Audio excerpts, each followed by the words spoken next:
Welcome to Rock the Diploma's ELA 30-2 online diploma preparation session on persuasive writing in context. This will still be looking at booklet 1 as we explore the third and final assignment of the written portion of the Part A exam. So once again here we have the first page in the Part A diploma examination booklet. Just a reminder that it provides you with such information as the time allotted for the exam, which is 3 hours, but it's really 6 with the double time. The fact that Part A is worth 50% of the diploma exam, and then the breakdown of the actual assignments. So today we'll be looking at the persuasive writing in context assignment, which is worth 15% of the total diploma examination mark. So jumping ahead to page 11 of your booklet number 1, we see a persuasive writing in context assignment. So take a minute, pause the video, and read through the situation, which sort of outlines exactly what is taking place. The assignment itself here is asking you to write either a speech or a letter that will either accept or reject this bring your own device proposal. So once you understand what is actually being proposed in this assignment, you are provided with some supplementary documents here, and you get to judge what you think about them. So in this case, you can see here that there are the minutes of the Prosper High School Council meeting. There are some other documents here. You've got a poll. So you want to, again, pause the video and have a look through these supporting documents. So there are some further supporting documents. You have some comments from citizens of the community, an excerpt from an academic journal, an ad for smartphone sales, and some statistics. So again, pause the video, take a look through these, consider it, and we're going to be coming back to it later on. So before we look at this assignment in more depth, I want to take a peek at the rubric. So you're scored in 2 areas here. First of all, you've got thought and support. So this is essentially looking at whether or not you're addressing the significance and complexity of the issue, because these are all complex issues that are presented to you. The persuasiveness and consistency of the arguments that you make in either accepting or rejecting the proposal, how well you're able to support and integrate that support within your response, and also having a proper awareness of the audience and the effectiveness of the voice. Now, these assignments are always addressed to either the Prosper Alberta, Prosper City Council, like their town council, or the school council. It's either for the community as a whole or the school. So you have to make sure that you're aware of the people that you're actually responding to. And then there's also writing skills. So looking at thought and support here, this ranges everywhere from poor through excellent. And with the poor here, this is an inaccurate or minimal understanding of the issue. It's like you really didn't get what the issue was here, and the support is irrelevant and doesn't work in any way. That's your 20. Moving up into your limited or your 40%, it has a superficial or incomplete grasp of the situation. The support is inadequate, and it might be unclear or contradictory, so it's really just not convincing. Moving into your satisfactory or your 60%, it works. It's sufficient but generalized. So most people listening to it would be like, yeah, okay, I guess. You got me, right? Then you have your proficient or your 80%, and that's a thoughtful and competent understanding of the issue. Your support is specific, it's accurate, and it works to actually convince the audience. And then you have the excellent or 100, and this is a perceptive and thorough understanding of the issue. The arguments are adept, they're convincing, the support is well defined, it's purposefully chosen, and it's confident. Taking a look at writing skills, again moving up in these 20% increments, the poor, it says the selection and use of words and structures are just ineffective. There's a lack of control of things, and really it's very difficult to read. Moving up into the limited or the 40%, the selection of words and structures are generally ineffective, unfortunately, and there's faltering control of the actual writing. Moving into the satisfactory or the 60%, it works. Satisfactory always, it works. Everything's occasionally effective. There's controls of the basics of writing, but it doesn't move beyond that. Then into the proficient or the 80%, the selection and use of words are frequently effective. There's competent control of the writing. And then looking at the excellent or the 100%, There's effective selection of use in words and structures. There's confident control of correct sentence construction, usage, grammar, and mechanics. So it works really quite well. Again, here we see this caveat here. Consider the proportion of error in terms of the complexity and length of the response. So there's a lot to do with ratio of error, and then also looking at the complexity of the writing and the complexity of ideas being presented, allowing for some further forgiveness in any possible writing errors. So let's walk through some steps that you can take here to create an effective persuasive writing and context response. So step one is reading the assignment, the situation. Read through it carefully and make sure that you understand it. You have to fully understand the proposal that's being put forth in order to effectively address it and make sure that you sound confident, accurate, and authoritative. Pay attention to who you are supposed to be. You'll likely be a high school student attending Prosper High School or a recent graduate. You want to pay attention to what your name is. Remember, for this assignment, you are not you. You're whoever Alberta Learning assigns you to be. You're taking on a persona. So it's time for a little acting. Now on to step two. Read the source material before you choose your position. And remember, you do not have to be picking a side that you would normally agree with in real life. Go through the information, decide what has the strongest case based on the information provided, and that's where you're going to go. Now, label beside each of those source pieces whether or not there's an opinion given, or if the information provided could be used for an argument that is for or against the proposal being set forth. That way you'll know, based on the side that you pick, which pieces of information you're going to use. Step three, make a decision.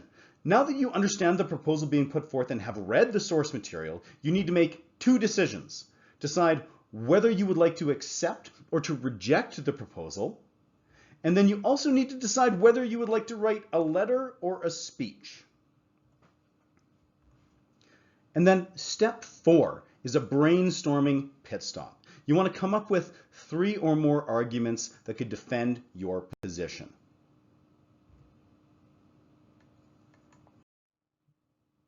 In step 5, you return to the source materials for proof. So return back to the documents that are there. Decide which source material you would like to use in your letter or speech.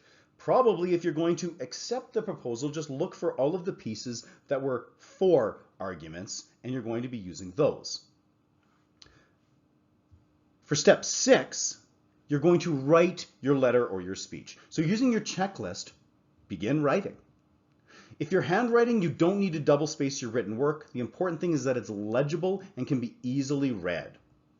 If you're typing, please double space your work. And again, if you find it easier to type out single space and then double space it before printing, that's totally fine. Remember, it's essential to maintain a formal voice throughout this assignment. You are speaking to either a town council or a school council or something like that, and you want to come across as confident, authoritative, and educated. So this means no slang, no abbreviations. You're not writing a text message or an email to your friend. And remember, this is a formal letter or a formal speech regarding a serious issue, and it's being delivered to an adult audience. In step 7, you're editing your response. So remember the importance of editing. You have to make time for this. This is where you're really going to polish your response and hopefully boost your mark. Remember, it's your goal to prove your position using supporting evidence from the source material provided. Be sure you have enough supporting evidence and that you accomplish your goal. Read back through it and think, have I proven my argument or not, or do I need more? Or is there anything in here that comes across as weaker or as irrelevant? Cut it out. If you're typing, make sure to ask your diploma supervisor to print off the document and edit on paper. So print it off and then actually write in all of your corrections. And it's proven that you'll catch considerably more errors if you're reading on paper versus reading on a screen. Remember to read out loud to yourself in your head. Try to hear your voice.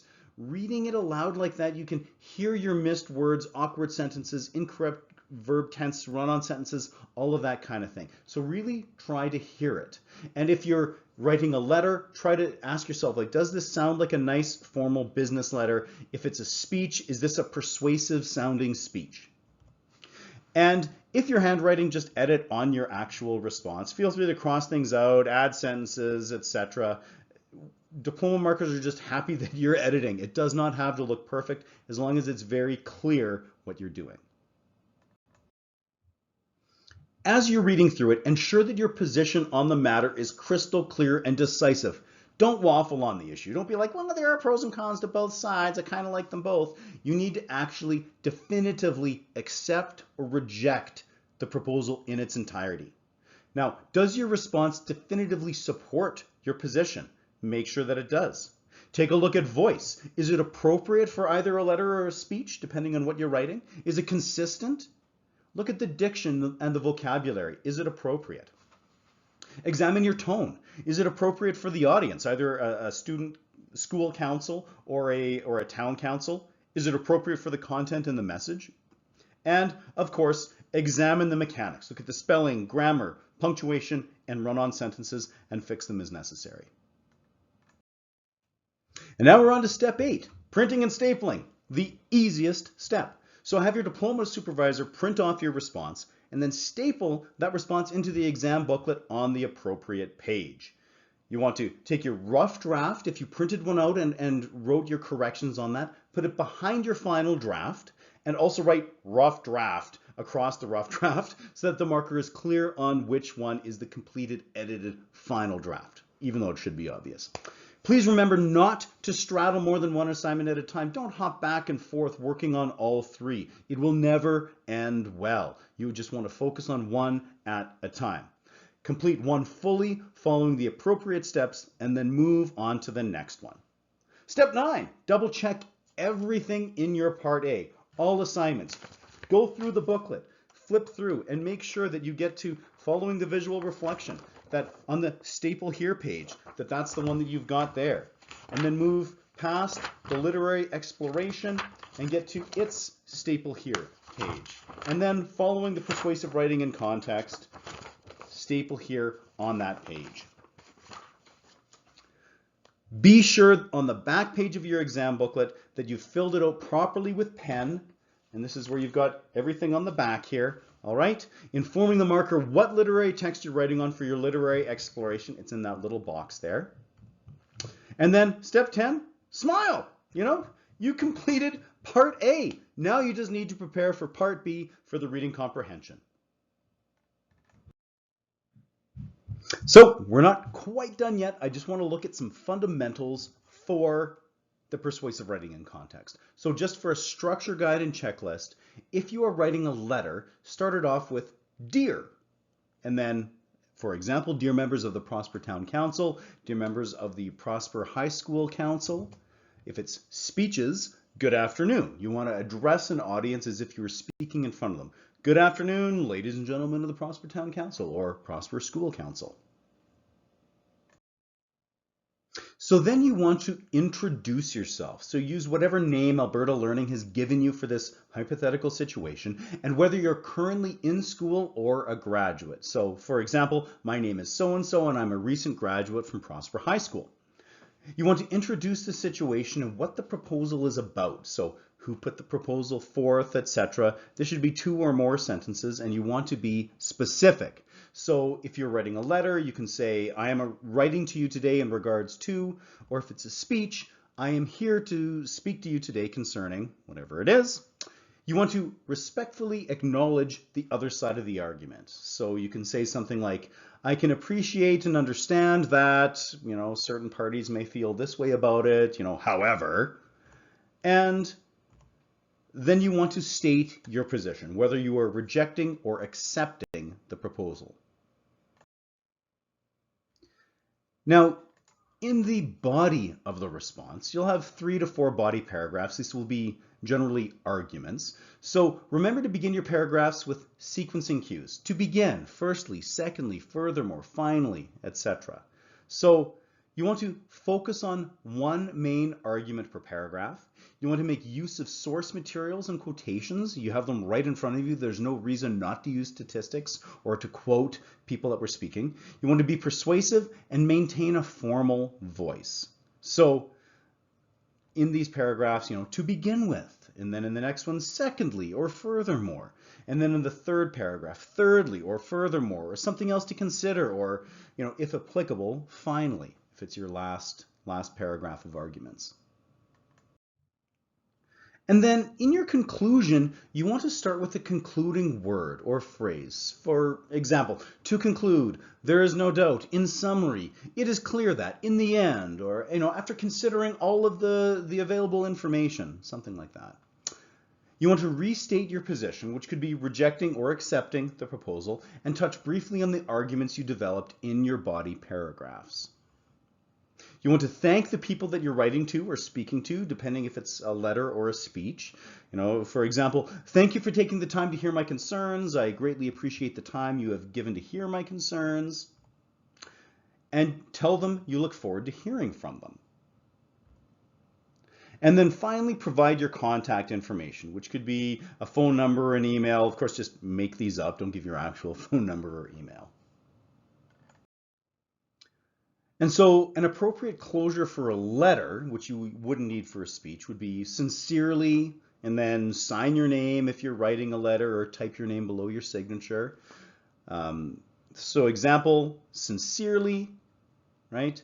Carrie Sinclair, signing the name in pen once you print off your letter, because you will be printing it off to staple it. So you would leave 3 to 4 lines of white space so that you would have lots of room to sign it, and then you would type your name.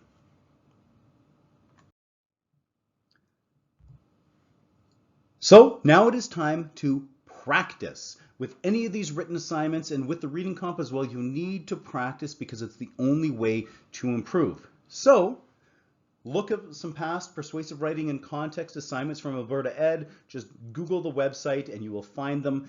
And there will be several examples of past diplomas with all of the supporting documents, and you can go in there and you can look at them, determine a position, and prove your point. So with all of these, you want to analyze the situation, determine your position to accept or reject, decide on your specific supporting arguments based on the supplementary documents they provide you with, and decide on whether you would write a speech or a letter, and then actually go ahead and write some. So we did it. We finished looking at part A. We looked at the visual reflections, literary explorations, persuasive writing and context assignments. So make sure to practice, practice, practice, be as prepared as possible. And now it's time to move on to part B, the reading comprehension. I'll see you in the next session.